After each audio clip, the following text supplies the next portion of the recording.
ഈ തെരഞ്ഞെടുപ്പിൻ്റെ ഏറ്റവും വലിയ പ്രത്യേകത എന്ന് പറഞ്ഞാൽ കുറച്ച് കാലത്തേക്ക് നാടകമില്ല, സീരിയലില്ല, സിനിമയില്ല.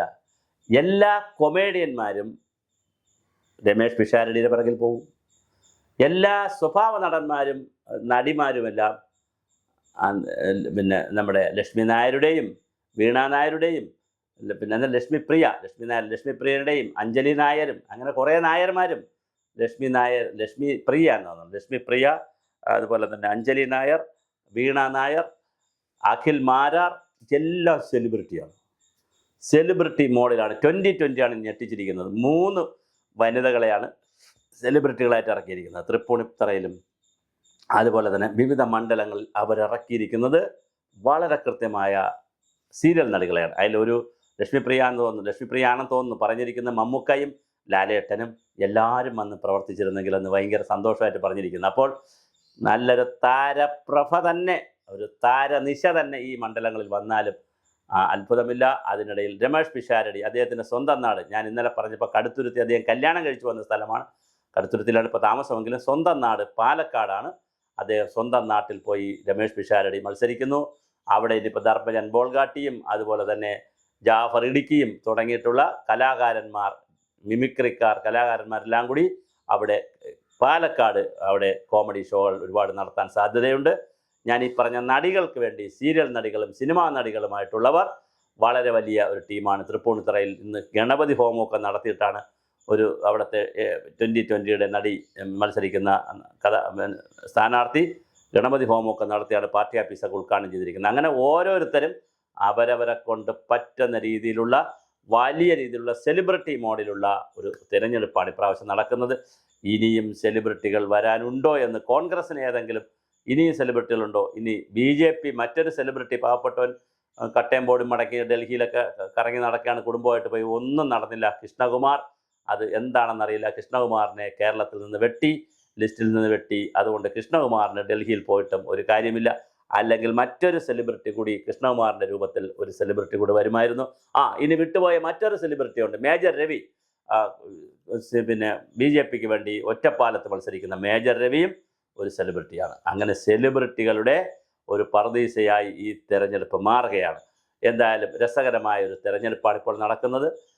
വളരെ മനോഹരമായിട്ടുള്ള ഈ തെരഞ്ഞെടുപ്പിൽ ഈ 2020യും അതുപോലെ BJPയും കോൺഗ്രസും എല്ലാം സെലിബ്രിറ്റികളെയും കൂടി ഈ തെരഞ്ഞെടുപ്പിൽ മത്സരിപ്പിച്ചിരിക്കുകയാണ്. പ്രശ്നം എന്തെന്ന് വെച്ചാൽ ഇപ്പം തൃപ്പൂണിത്തറയൊക്കെ BJPക്കാരുടെ നിന്ന് വലിയ മുറുമുറുപ്പ് വന്നിട്ടുണ്ട്. കാരണം അവർ സാമു എം ജേക്കബ് അവിടെ മത്സരിക്കുകയാണെങ്കിൽ സീറ്റ് കൊടുക്കാൻ അവർ തയ്യാറാണ്. പക്ഷേ ഒരു നടിയെ കൊണ്ടുവന്നപ്പോൾ സ്വാഭാവികമായിട്ടും അവർക്കൊരു അസ്വസ്ഥത അതിനകത്തുണ്ട്.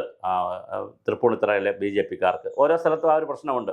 ഒരു സിനിമാ നടി വന്ന് നൂലിലിറങ്ങും പോലെ വന്ന് പെട്ടെന്ന് വരുമ്പോൾ സാധാരണ പ്രവർത്തകരെ സംബന്ധിച്ചിടത്തോളം അവർക്ക് KJ വിളിക്കാനും റോഡ് ഷോ നടത്താനുമുള്ള ഒരു പ്രായോഗിക പ്രശ്നമുണ്ടെങ്കിലും 2020 ഞെട്ടിച്ചിരിക്കുകയാണ്.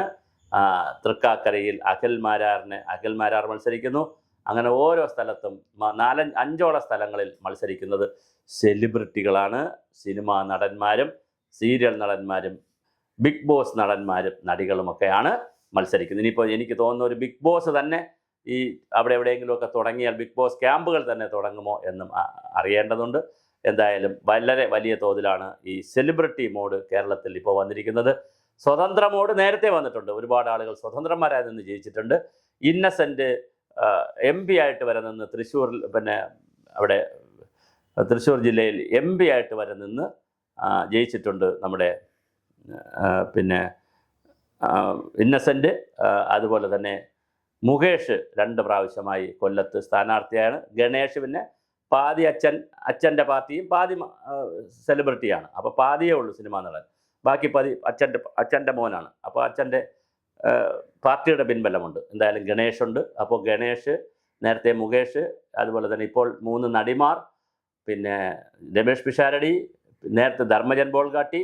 അങ്ങനെ കേരളത്തിൽ ഇപ്പോൾ കഴിഞ്ഞ കുറച്ച് തെരഞ്ഞെടുപ്പുകളായി 8-10 വർഷക്കാല തെരഞ്ഞെടുപ്പുകളായി സെലിബ്രിറ്റികൾക്കും സിനിമാ നടന്മാർക്കുമൊക്കെ വലിയ സാധ്യത കിട്ടുന്ന തെരഞ്ഞെടുപ്പാണ്. ദേവൻ ഇതിനിടയ്ക്ക് ഇപ്രാവശ്യം BJPയുടെ സ്ഥാനാർത്ഥിയാകുമെന്ന ദേവൻ്റെ പേര് പലപ്പോഴും കേട്ടതാണ്. പക്ഷെ ദേവനായില്ല. അതുപോലെ തന്നെ ഉണ്ണി മുകുന്ദൻ്റെ പേരും കേട്ടതാണ്. പക്ഷേ ഉണ്ണി മുകുന്ദൻ പാലക്കാട് വരും എന്നൊക്കെ കേട്ടതാണ്. പക്ഷെ അതുമായില്ല. അങ്ങനെ എന്തായാലും 8-10 സെലിബ്രിറ്റികളെങ്കിലും മൊത്തത്തിലെടുക്കുമ്പോൾ കേരളത്തിൽ സ്ഥാനാർത്ഥികളായി വരുന്നു എന്നുള്ളതും ഈ തെരഞ്ഞെടുപ്പിൻ്റെ ഒരു വലിയ കൗതുകമാണ്. എങ്ങനെയാണിത് സംഭവിക്കുക, എന്താണ് ഫൈനലായിട്ട് വരിക എന്നുള്ളത് നമുക്ക് തിരിച്ചറിയേണ്ടതുണ്ട്. എന്തായാലും തലമുറ മാറ്റം വരുന്നു. അതുപോലെ ഇപ്പോൾ കേരള കോൺഗ്രസ് ജോസഫ് ഗ്രൂപ്പിൽ ജോസഫ് സാറ് തന്നെ മത്സരത്തിൻ്റെ രംഗത്ത് നിന്ന് മാറി മകൻ വരുന്നു. ഡോക്ടർ MK മുനീർ മാറിയിട്ട് വളരെ ജൂനിയറായിട്ടുള്ള ഒരാളാണ് അവിടെ കോഴിക്കോട് സൗത്തിലൊക്കെ വന്നിരിക്കുന്നത്. അപ്പോൾ പല പാർട്ടികൾ, അതുപോലെ 2 വനിതകളെ ചരിത്രത്തിലാദ്യമായി ലീഗ് മത്സരിപ്പിക്കുന്നു. അങ്ങനെ മൊത്തത്തിൽ നോക്കുമ്പോൾ ഒരുപാട് വ്യത്യാസം വരുന്ന പുതിയ തലമുറകളും സെലിബ്രിറ്റികളും വനിതകളും ഒക്കെ കയറി വരുന്ന വലിയ ഒരു തെരഞ്ഞെടുപ്പാണ്. ഇപ്പോൾ CPM ഇടതുപക്ഷത്തിലെടുത്താൽ ഇപ്പോൾ തന്നെ 15ഓളം വനിതകൾ മത്സരിക്കുന്നു. കോൺഗ്രസ് എടുത്താൽ ഇപ്പോൾ തന്നെ 8-9 ആയിട്ടുണ്ട്. ഇനി വരാനുണ്ട് സീറ്റുകൾ അവർക്ക്. അപ്പോൾ എന്തായാലും വലിയ തോതിലാണ് 10-25 പേരെങ്കിലും. പിന്നെ BJP കൂടെ കണക്കാക്കിയാൽ 10-40 പേരെങ്കിലും 140-ൽ 40 സ്ഥലങ്ങളിലെങ്കിലും വനിതകളും മത്സരിക്കുന്നുണ്ട്. അപ്പോൾ വളരെ മനോഹരമായ ഒരു തെരഞ്ഞെടുപ്പാണ്. 2020 ആണ് അതിനകത്ത് ഞെട്ടിച്ചത്.